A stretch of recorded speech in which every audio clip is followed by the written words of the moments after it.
പോകണം, അതുകൂടാതെ വീട്ടിൽ വന്നിട്ട് ഹോംവർക്ക് ചെയ്യണം, പിന്നെ ഒരുപാട് ആക്ടിവിറ്റീസ് ഉണ്ട്, ക്ലബ് ആക്ടിവിറ്റി, അങ്ങനെ മൊത്തത്തിൽ ബിസി ആയിട്ട് ഇരിക്കുന്ന സമയമാണ്. അപ്പം നമ്മളുടെ സ്കൂളിലെ കാര്യവും മൊത്തത്തിൽ നമ്മളുടെ ബാക്കി എക്സ്ട്രാ കരിക്കുലർ ആക്ടിവിറ്റി ഒക്കെ എങ്ങനെ അടിപൊളിയായിട്ട് ബാലൻസ് ചെയ്യാൻ പറ്റും എന്നാണ് മിസ് ഈ വീഡിയോയിലൂടെ പറയുന്നത്. അതിനായിട്ട് ഫസ്റ്റ് നിങ്ങൾ എന്ത് ചെയ്യണം, ടൈം മാനേജ് ചെയ്യണം. നിങ്ങളുടെ ടാസ്കുകളൊക്കെ നിങ്ങൾ ആദ്യം ഷെഡ്യൂൾ ചെയ്യാം. എന്തൊക്കെ ടാസ്കുകളാണോ നിങ്ങൾക്കുള്ളത് അതൊക്കെ ഒരു കറക്റ്റ് ഓർഡറിൽ ഷെഡ്യൂൾ ചെയ്യുക. അതിനൊക്കെ കറക്റ്റായിട്ടൊരു ടൈമും കൂടെ കൊടുക്കാം. ഇതിനകത്ത് നിങ്ങൾ സ്കൂളിലേക്ക് പോകുന്ന ടൈമും സ്കൂളിൽ നിന്ന് വരുന്ന ടൈമും ഒക്കെ ഇൻക്ലൂഡ് ചെയ്യണം. അടുത്തത് പ്രയോറിറ്റൈസ് യുവർ ടാസ്ക്. അതായത് ഇപ്പം നിങ്ങൾക്ക് ഏറ്റവും ഇമ്പോർട്ടൻ്റ് ആയിട്ടുള്ള ടാസ്ക് ഏതാണോ അതിന് ആദ്യം പ്രയോറിറ്റി കൊടുക്കുക. ഫോർ എക്സാമ്പിൾ, ഇപ്പം നിങ്ങൾക്ക് നാളെ ഒരു ക്ലാസ് ടെസ്റ്റ് ഉണ്ട്, ഇന്ന് രാത്രി ഒരു ഡാൻസ് പ്രാക്ടീസ് ഉണ്ട്. അപ്പം നിങ്ങൾ ഏതിനായിരിക്കും പ്രയോറിറ്റി കൊടുക്കുക? യെസ്, നാളെ രാവിലത്തെ ക്ലാസ് ടെസ്റ്റിനാണ്. അതുപോലെ ഏത് ടാസ്ക് ആണോ നിങ്ങൾക്ക് ഏറ്റവും ഇമ്പോർട്ടൻ്റ് കൊടുക്കേണ്ടത് അതിന് നിങ്ങൾ പ്രയോറിറ്റി കൊടുക്കുക.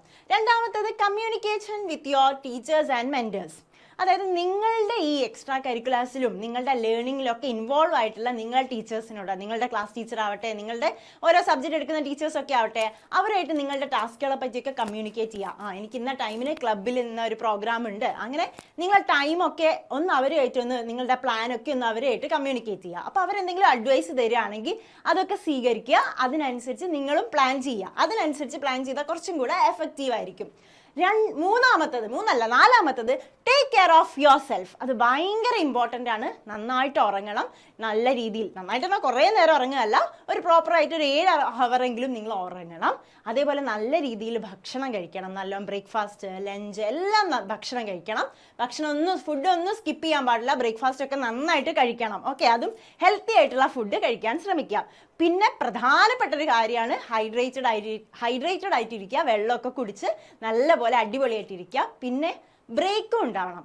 ഭയങ്കര ഈ ബിസി ഷെഡ്യൂളിൽ തീരെ ബ്രേക്ക് ഇല്ലാണ്ടാകുമ്പോൾ നിങ്ങൾക്ക് ആകെ ഒരു ബുദ്ധിമുട്ടായിരിക്കില്ലേ? അപ്പോൾ നിങ്ങൾക്ക് വേണമെങ്കിൽ ഒരു 25 മിനിറ്റ് പഠിക്കുകയാണെങ്കിൽ, വീട്ടിലെത്തിയിട്ട് ഒരു 25 മിനിറ്റ് പഠിക്കുകയാണെങ്കിൽ ഒരു 5 മിനിറ്റ് നിങ്ങൾക്ക് വേണമെങ്കിൽ ബ്രേക്ക് എടുക്കാം. അങ്ങനെ ഒരു ബ്രേക്കൊക്കെ എടുത്തിട്ട് വേണം നിങ്ങൾ കാര്യങ്ങൾ പ്ലാൻ ചെയ്യാനായിട്ട്. അടുത്തത് consistently reviewing and revising your schedule.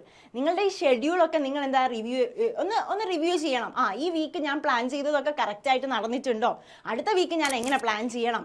ഈ വീക്ക് ചെയ്തതൊക്കെ പ്രോപ്പറായിട്ട് നടന്നിട്ടുണ്ട്. ഏതെങ്കിലും ഞാൻ വിട്ടുപോയിട്ടുണ്ടോ? ഏതെങ്കിലും ആക്ടിവിറ്റീസിൽ എനിക്ക് ഇൻവോൾവ് ചെയ്യാൻ പറ്റാതായിട്ടുണ്ടോ? അതിന് സമയം കണ്ടെത്താൻ പറ്റാതായിട്ടുണ്ടോ? അങ്ങനെ മൊത്തത്തിലൊരു റിവ്യൂ ഓരോ വീക്കിലും നടത്തണം. Okay, last one, reward your self. അത് വളരെ ഇമ്പോർട്ടൻ്റ് ആണ്. നിങ്ങളിപ്പോൾ എന്തെങ്കിലും കാര്യം ചെയ്തിട്ടുണ്ടെങ്കിൽ നിങ്ങൾ തന്നെ യെസ്, ഞാൻ ചെയ്തത് വളരെ നല്ലൊരു കാര്യം ചെയ്തു. നിങ്ങളിപ്പം ആ വീക്ക് പ്ലാൻ ചെയ്തൊക്കെ പ്രോപ്പറായിട്ടാണ് നടന്നിരിക്കുന്നതെങ്കിൽ യെസ്, നിങ്ങൾ എന്ത് ചെയ്യണം?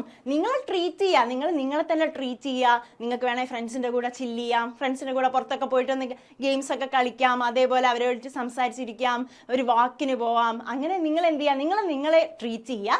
നിങ്ങൾക്ക് ഒരു റിവാർഡ് കൊടുക്കണം, നിങ്ങൾ ചെയ്തതൊക്കെ കറക്റ്റ് ആയിട്ടാണ് പോകുന്നതെങ്കിൽ.